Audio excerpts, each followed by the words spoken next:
नमस्कार दोस्तों, आप सभी को रामनवमी की ढेर सारी शुभकामनाएं। आज मार्केट तो बंद था, पर आज हम बात करेंगे एक बहुत बड़े इवेंट की जो कल होने वाला है। कल है वोडाफोन आइडिया का FPO जो स्टार्ट हो रहा है कल 18 तारीख है। 18 से लेकर 22 के बीच में ये स्टार्ट रहेगा। आप तो चाहें तो सब्सक्राइब कर सकते हैं। और उसके बाद ये शायद 25 तारीख को लिस्ट हो जाएगा। तो बहुत बड़ा इवेंट है। ये बड़ा इवेंट इसलिए है क्योंकि 18,000 करोड़ का IPO निकल रहा है, जो कि हमारे देश में सबसे बड़ा IPO हो जाएगा। कल ही जब रिलीज़ हो जाएगा उसके बाद ये हमारे देश का सबसे बड़ा FPO हो जाएगा। नॉट IPO, FPO हो जाएगा। तो इसके बारे में पूरी डिटेल समझते हैं। क्या कुछ है, आप लोग कैसे सब्सक्राइब कर सकते हैं, क्या रेट्स है इसकी, और फाइनली मतलब मैं थोड़ा बहुत ये बताऊँगा कि इसमें क्या प्रोज एंड क्या कॉन्स हैं इस पर्टिकुलर FPO के। तो चलिए शुरू करते हैं। तो सबसे पहले ये समझ लेते हैं कि IPO और FPO में डिफरेंस क्या है। मुझे लगता है जो लोग भी नए नए मार्केट में होंगे उन्हें शायद समझ में ना आ रहा हो कि IPO और FPO में डिफरेंस क्या है। तो IPO बेसिकली जब भी कोई कंपनी होती है जो फर्स्ट टाइम मार्केट में आ रही है उसे तो वो IPO लेके आती है, IPO रिलीज़ करती है, जिसका मतलब होता है इनिशियल पब्लिक ऑफरिंग। तो जैसे अभी रिसेंटली भारतीय हेक्साकॉम का आया था ना, तो भारतीय हेक्साकॉम मार्केट में पहली बार लिस्ट हो रही थी। तो जब पहली बार जब अपने शेयर्स रिलीज़ करती है कोई कंपनी फंड रेजिंग के लिए तो उसे IPO बोलते हैं। पर अगर ऐसे मान लीजिए कि 5 साल बाद भारतीय हेक्साकॉम को वापस से पैसों की जरूरत पड़ती है और वो वापस से मार्केट में आना चाहती है, तो वो अपने एडिशनल शेयर्स रिलीज़ कर देगी मार्केट में विद एडिशनल और मतलब एडिशनल इक्विटी दे देगी मार्केट के अंदर। और वो बोलेगी लोगों को कि चलो वापस से सब्सक्राइब करो, इफ़ यू आर इंटरेस्टेड वापस से सब्सक्राइब कीजिए, एंड उस तरह से वो फंड रेज करेंगे। तो अभी वोडाफोन आइडिया वही कर रही है। वोडाफोन आइडिया कर रही है FPO which is follow on public offering. तो एक बार IPO लाने के बाद अगर उनको वापस फंड रेजिंग की जरूरत पड़ती है, वापस से ये लोग अपने शेयर्स रिलीज करते हैं मार्केट में, तो उसे FPO बोला जाता है। तो ये तो यहाँ पे मतलब डिफरेंस क्लियर हुआ। तो मतलब सिमिलर टू IPO ही, आप ये मान के चलिए कि सारा प्रोसेस सिमिलर टू IPO ही होता है। इट्स जस्ट दैट कि आपके पास एक बेस रहता है, क्योंकि आपको पता होता है कि ये जो स्टॉक है ये करंटली किस भाव पे ट्रेड कर रहा है। तो आपके पास एक बेस रहता है कि ठीक है, अगर इसे सस्ता मिल रहा है और कितना सस्ता मिल रहा है, तो और क्या चांसेस है मैं जो टारगेट बनाऊंगा वो क्या टारगेट बना सकता हूँ at current point of time. तो आपके पास थोड़ा सा बेस रहता है, तो थोड़ा ईजी होता है ऐसी चीज़ों में एक आइडिया लगाना कि कहाँ पे ओपन हो सकता है, क्या हो सकता है। तो ये तो एक बात हुई। FPO की डिटेल्स के बारे में बात करें तो 18,000 करोड़ का FPO है, जो हमने पहले ही बात की। इसकी जो प्राइस रेंज रखी गई है वो 10 से 11 रुपये के बीच में रखी गई है। और जो करंट प्राइस है वो 13 रुपये का है। जो करंट क्लोज हुआ था वो ऑलमोस्ट 13 रुपीज़ के आसपास हुआ था। और जो रिटेलर्स अगर हम लोग जैसे डालेंगे, हम लोग कट ऑफ डेट पे ही कट ऑफ प्राइस पे ही हम लोग इसको सब्सक्राइब करेंगे तो हमें 11 रुपये में मिलेगा, अगर मिलेगा तो 11 से 13 के बीच में अगर देखेंगे तो 15% के डिस्काउंट पे मिल रहा है अभी की करंट रेट के साथ, करंट मार्केट रेट के हिसाब से 15% के डिस्काउंट पे इन्होंने ये FPO रिलीज़ किया है। तो और इसमें ऑलमोस्ट 1298 शेयर्स का एक लॉट है और कम से कम एक लॉट आपको अप्लाई करना पड़ता है। तो अगर आप लोग ओवरऑल अप्लाई करना चाहते हैं तो the amount that you are going to pay is 14,278 which is 1298 multiply by 11 simply.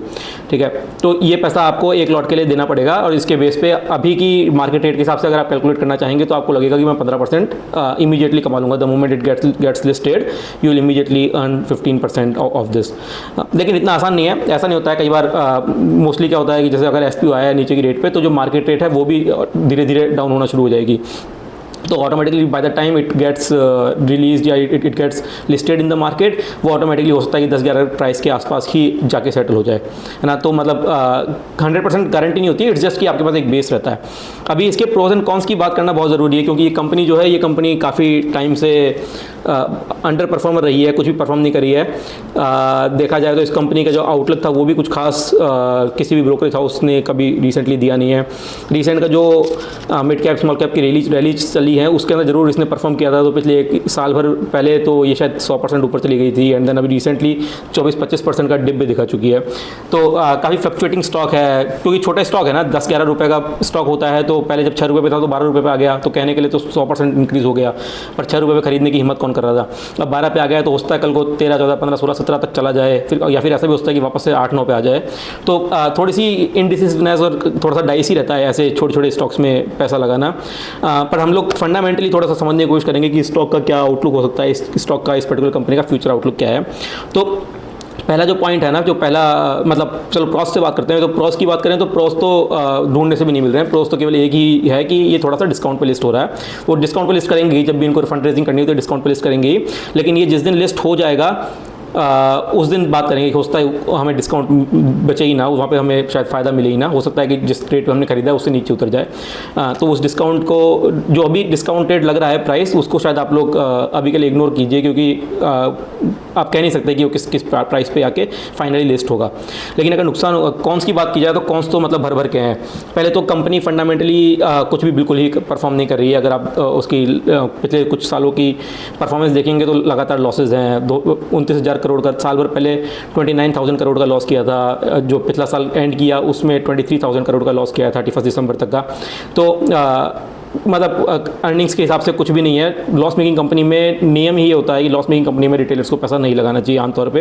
हालांकि थोड़े सस्ते हैं तो रिटेलर्स घुसते हैं इसके अंदर ही, नहीं पेनी स्टॉक्स बोलते हैं। लेकिन आम राय ये रहती है, अगर आप रूल बुक मेंटेन करते हैं, अगर आप अच्छे ट्रेडर बनना चाहते हैं, तो मोस्टली राय ये होती है कि आप लोग लॉस मेकिंग कंपनीज में पैसा ना लगाएं। एक तो ये लॉस मेकिंग है, दूसरा बहुत बड़ा जो प्रॉब्लम है इस कंपनी के साथ वो है डेट का। डेट बहुत ही भारी डेट है। डेट है करीब 2.5 लाख करोड़ का। अब आप बोलेंगे कि एयरटेल का डेट भी करीब 2.5 लाख करोड़ का, ये 2.25 लाख करोड़ का डेट है एयरटेल का भी। और जो टेलीकॉम कंपनीज होती है उनका डेट मोस्टली हाई होता है, क्योंकि उनको पैसा अच्छा खासा देना पड़ता है स्पेक्ट्रम वगैरह में, स्पेक्ट्रम में, इंफ्रास्ट्रक्चर सेटअप में। लेकिन इन दोनों का कंपैरिजन कीजिए with respect to market cap. तो अगर आप वोडाफोन आइडिया का मार्केट कैप देखेंगे तो 63,000 करोड़ की मार्केट कैप है। तो 63,000 करोड़ की तो कंपनी खुद है, और उसका जो डेट है वो 2.5 लाख करोड़ का है, मतलब 4 गुना डेट कर रखा है कंपनी ने। वहीं पे आप अगर एयरटेल की बात करेंगे, मैं केवल कंपैरिजन के लिए बता रहा हूँ एयरटेल का, मेरी कोई राय नहीं है एयरटेल में खरीदारी की, अभी के कंपैरिजन के हिसाब से बता रहा हूँ।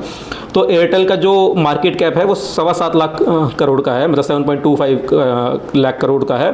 और जो इनका डेट है वो वापस 2.25 करोड़ का ही, 2.25 लाख करोड़ का है। तो मतलब भारतीय एयरटेल का जो डेट है वो 1/4 है, ऑलमोस्ट 1/4 है as compare to their market cap.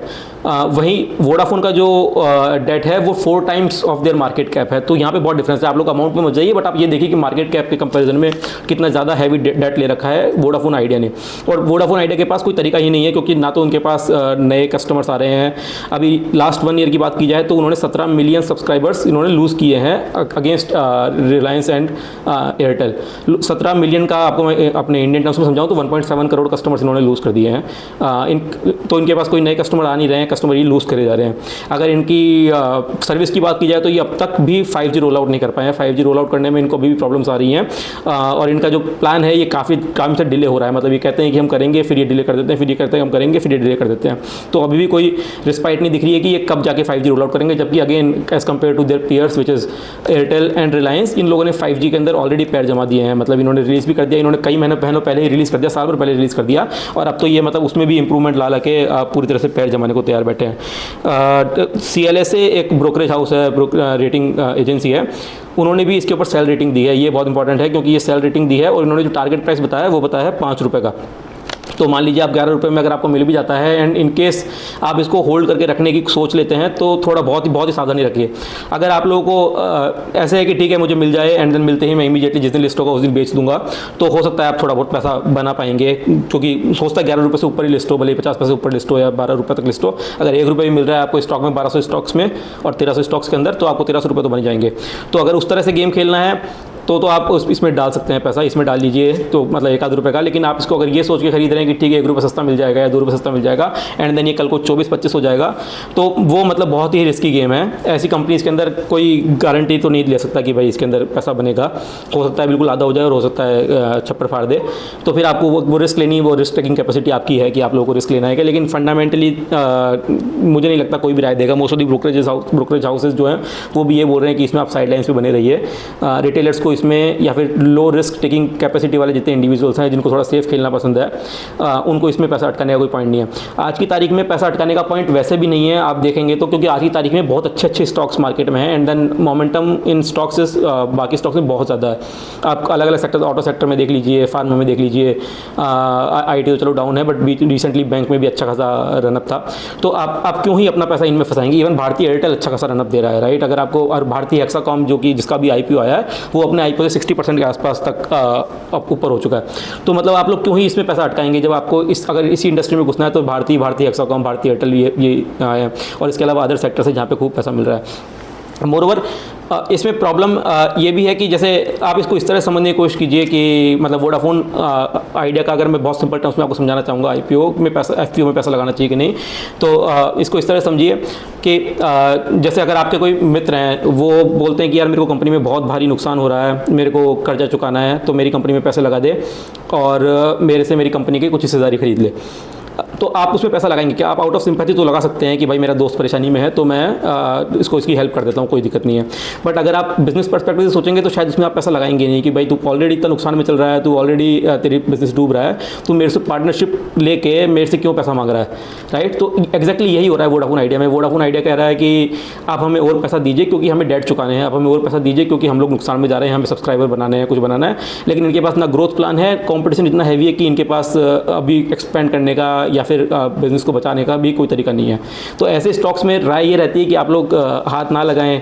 एक बार अगर ये इंप्रूव होगा तो इसके रिजल्ट्स अपने आप इंप्रूव होने लग जाएंगे, और जब रिजल्ट्स अच्छा आने लग जाएंगे तो ऑटोमेटिकली आप लोग इंटरेस्ट लेके पैसा बनना होगा तो वो आगे भी बन जाएगा। ये 50 का हो जाएगा, उसके बाद अगर आपको लगता है कि स्टॉक अच्छा हो गया तो 50 के बाद खरीदेंगे तो भी ये पैसा बना देगा आपको।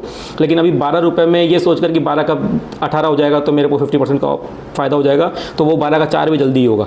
तो इसलिए थोड़ी सावधानी बनाएं। बाकी अपने फाइनेंशियल एडवाइजर से राय जरूर लें। मेरी तरफ से तो मैंने आज मेरे को थोड़ा सा यही कम्युनिकेट करने का मेरा एजेंडा था कि मैं आपको वोडाफोन आइडिया के एफपीओ के बारे में, क्योंकि ये बहुत हाइप हो रहा है सिंस ये बहुत ही बड़ा एफपीओ निकला है, 18,000 करोड़ का इंडिया का सबसे बड़ा है, तो थोड़ा हाइप ज़्यादा हो रहा है, तो मैं इस बारे में आप लोगों को क्लैरिफाई करना चाह रहा था। कल वापस मिलेंगे मार्केट में। आज के लिए मेरे हिसाब से इतना बहुत है। कल मार्केट ओपन होने देते हैं, फिर देखते हैं कि मार्केट में किस तरह का रुझान रहता है, उसके बेस पे आगे की स्ट्रेटजी भी प्लान करेंगे ओवरऑल मार्केट की। तब तक के लिए मस्त रहिए, खुश रहिए, गुड नाइट, शुभ रात्रि, थैंक यू।